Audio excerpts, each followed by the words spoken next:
Hello, hello, Libras. I am back doing my readings.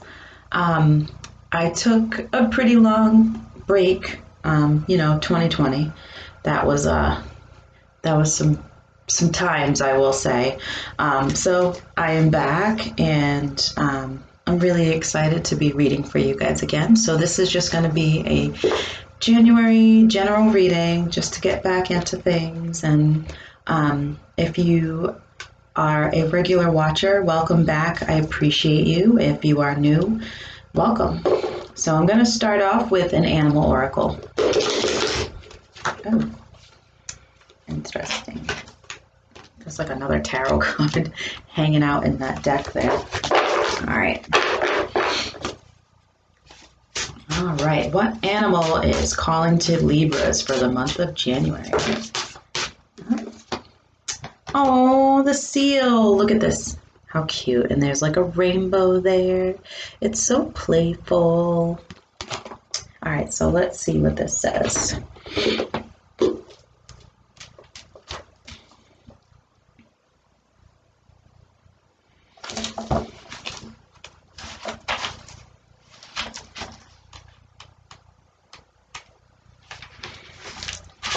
Okay, so it says, this card calls to you from the seal people of the sea. The song of seals upsets and frightens many who hear it. Its mournful and human sound stirs the heart of the listener to the core. It is a call from the sea, from the unconscious, from the depths. It calls to us from the waters of our birth, from our beginnings on earth, from our brothers and sisters in the animal realm, who are closer to us than we dare imagine. We fear this call because we feel we may be drowned, overwhelmed by our feelings. But do not let your intellect imprison your heart, as the human imprisons his Selchi spouse, which is the magical seal. Opening yourself to the promptings of the unconscious, of the feminine, of your dreams and longings will bring transformation, healing, and love into your life.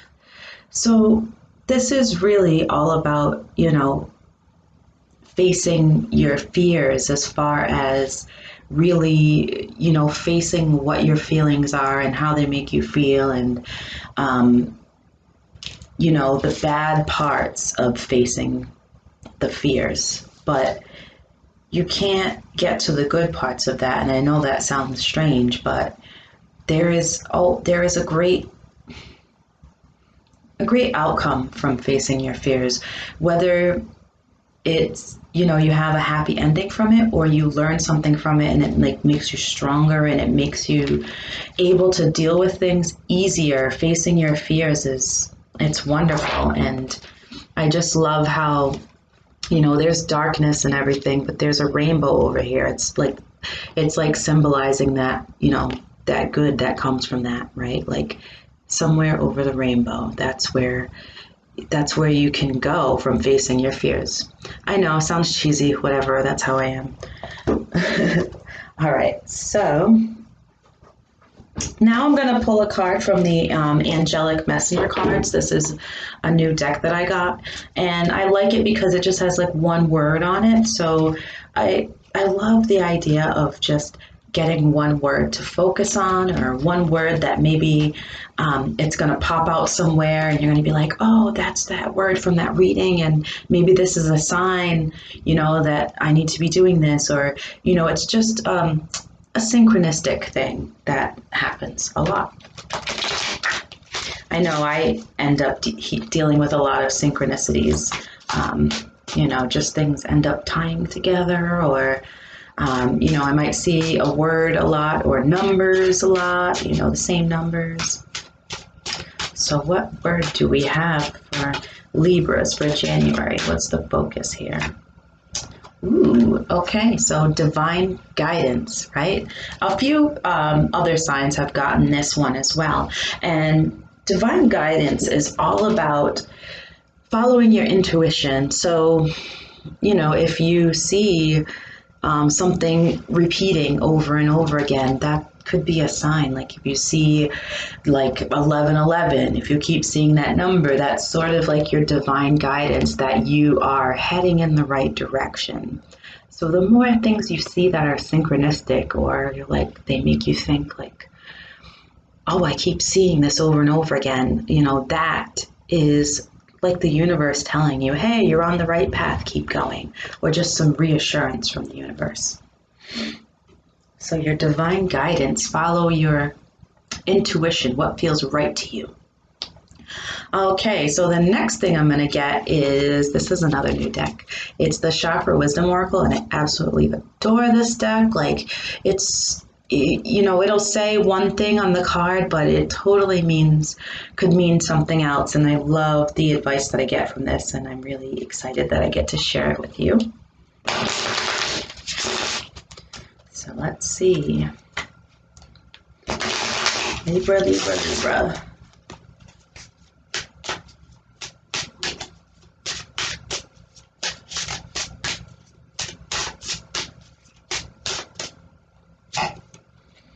Okay, Libras, we have wisdom, okay? Wisdom, and this card has a green border on it, so this card is related to your heart chakra. Okay, and I'm going to read about it for you.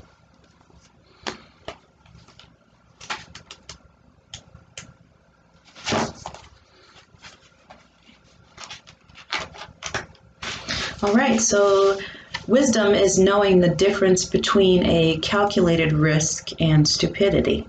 All right. So the legend here says one day a young sagebrush asked his grandfather how to grow old with wisdom. The elder answers, we must learn from our mistakes before you worry about something. Ask yourself if it will be important in the future. Enjoy your present form as we all change with time. Okay, so I'm going to read that one more time because I kind of read it as a run-on sentence. So we must learn from our mistakes. Before you worry about something, ask yourself if it will be important in the future. Enjoy your present form as we all change with time. So the inspiration is there some wise counsel that you have sought only to ignore it? Are you trying to do things alone? A solution may come from those more experienced than yourself. And stay in the present moment and don't let your thoughts jump ahead too much. And a meditation that you can do is to imagine yourself at a huge campfire. The great servant approaches and his energy radiates towards you. He speaks to you not with words, but with energy. Allow the wisdom of the great message to reach you, and when you have received the message, the great servant will depart. When you are ready, come back to your reality. What was his message? All right, and so that's what we've got from the Chakra Oracle deck.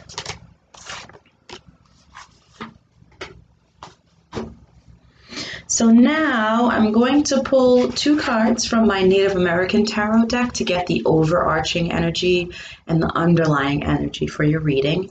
And then I will do a past, present, future reading with my Everyday Witch Tarot deck.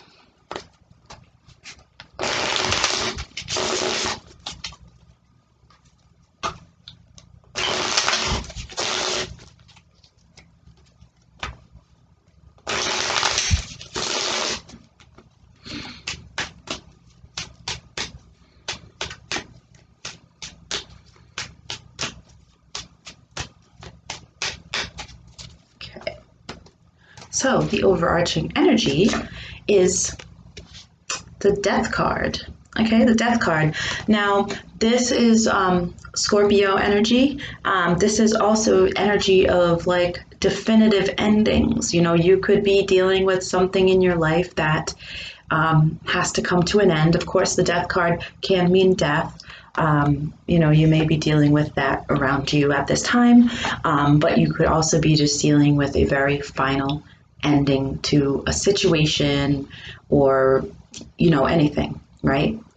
And then the underlying energy here is the Empress. And what I find so interesting is that these are like echoes of each other, right? Because that Death card is card number 13. And the Empress is card number 3. Now, the Empress would stand in her own power.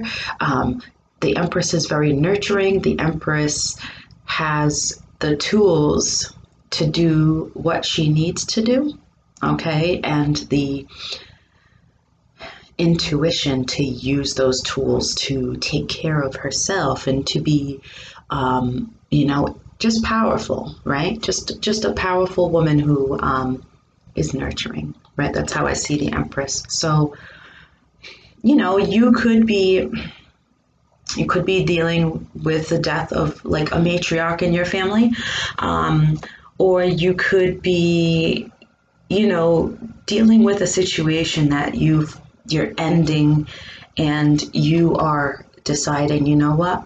I got this. I can take care of me. I can take care of my, my world around me. I don't need whatever this is in my life getting in the way of what it is that I need to do anymore to keep moving forward. So that's the energy that I'm getting. All right. So now we're going to do past, present, and future.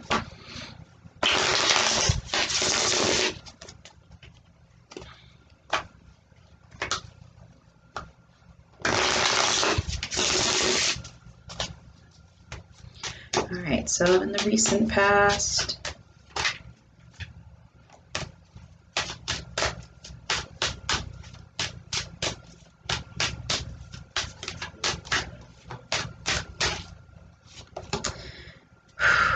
wow, I'm like not shitting you right now, guys. I just pulled the death card again in the recent past here, and I got the death card for your overarching energy. I'm like, whoa. So let's see what other cards come out with this. Are you dealing? I mean, a lot of people are passing on right now. We've got the Page of Swords here. So this could be, wow, look at, and in this card, they're both in, sorry, I'm just wowed right now. They're both holding a sword in their hand, right? In these two cards. And let's get one more card.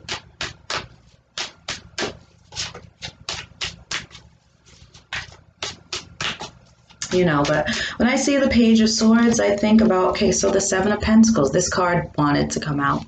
I saw it just like a second ago, and then there it is. Definitely. Sorry, I'm just really like, whoa, blown away. So the Page of Swords, whenever I see that, I think of like, that's young energy. So it could, have something to do with someone younger in your life or a child. But also pages are messengers. So it's kind of like when you receive a message about something, right? Now, this could be, because it's swords, it's something that's like, could be unpleasant. You've got unpleasant news. Maybe you've found out about the death of something, or, you're frustrated because you want something to end, but you're waiting for the work that you've put into putting an end to a situation. So, yeah. Wow, that's so interesting. Sorry, my phone is like ringing and I don't want to hear it. I don't want to hear the buzzing either. All right, so let's see what's going on here in the present, because it looks like, there's just frustration, right? Frustration in regards to, some information that you received. All right, let's look at the present here.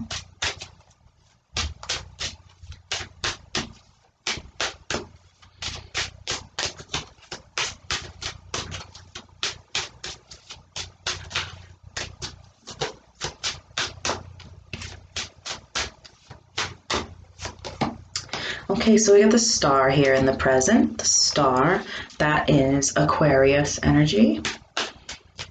And the Five of Cups has flipped over. So there, it looks like there's healing from something in the past, something that's made you sad, either the ending of, whatever has to do with this death card for you. And then we've got the Sun here, though. I really like that the Sun is here. I do like the Sun. We just have to be careful sometimes that, sometimes, when things are too bright, they can burn you, right?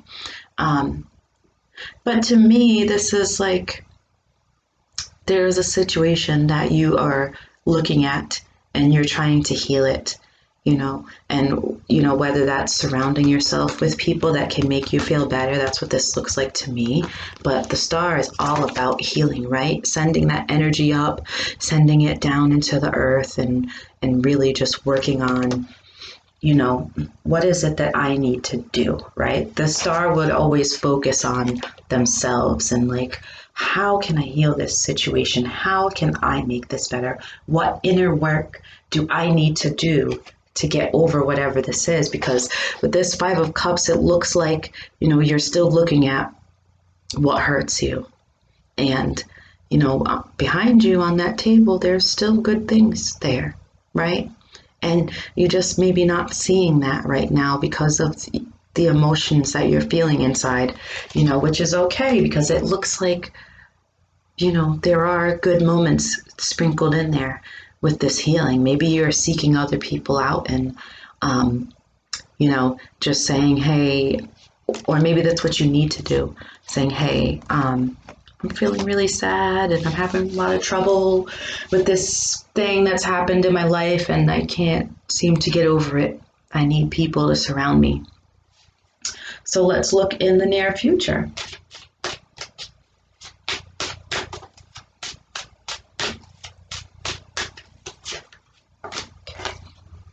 So we've got the Tower here in the near future. Towers. I'm going to pull 2 more cards.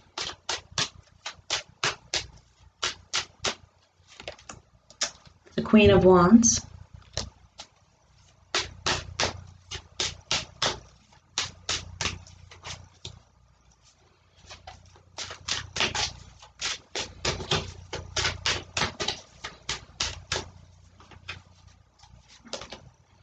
And the Eight of Cups. So this is pretty clear to me that, whatever this situation is that you're going through, unfortunately, there has been a lot of stuff going on for people lately. I definitely was not immune to what's been going on. A lot of things affected me in many ways, and I dealt with a lot, I assure you. So I can understand. But, a Tower is it's not a good card to get. It's like the card of like things kind of falling down and toppling over. Whether it's something that you decide to do yourself because it needs to be done in order for you to move on and to be happy, and maybe you're going to have to experience some unpleasant things in the process of it. But, if this is something that you're doing yourself, then, it looks to me as though this Queen of Wands energy here it almost says to me that it's your choice. Because the Queen of Wands, you see how she has like slain this dragon. She's like, yep, I knocked the tower over, and not slain, but tamed. I knocked the tower over and I tamed the dragon myself because I am so tired of dealing with whatever it is that I'm dealing with, and I'm walking away, right? I'm walking away, either that or, if you did lose someone in your life that passed away, this could just be, kind of getting over their being gone, like experiencing this tower and, becoming strong and dealing with it in your own way. However, this star, like, I'm not laughing, I'm just looking and I'm seeing like that there is sunshine in this, whatever it is that you are experiencing, I can also see strength like built into it. I'm sorry that I don't have better news for you guys here. There's a few other signs that I was like, oh man, like, I am so sorry. I have the Death in the Tower in your reading, so the only thing I can say is to work on yourself and your healing and whatever it is that you're dealing with. If you need to walk away from it, if you need to say, you know what, I'm done with this, I'm not going to deal with it anymore, the quicker you do that, the easier it is. So that's what I have for you, Libras. Please have a the best rest of January that you can have. And I will be talking to you guys soon. Bye.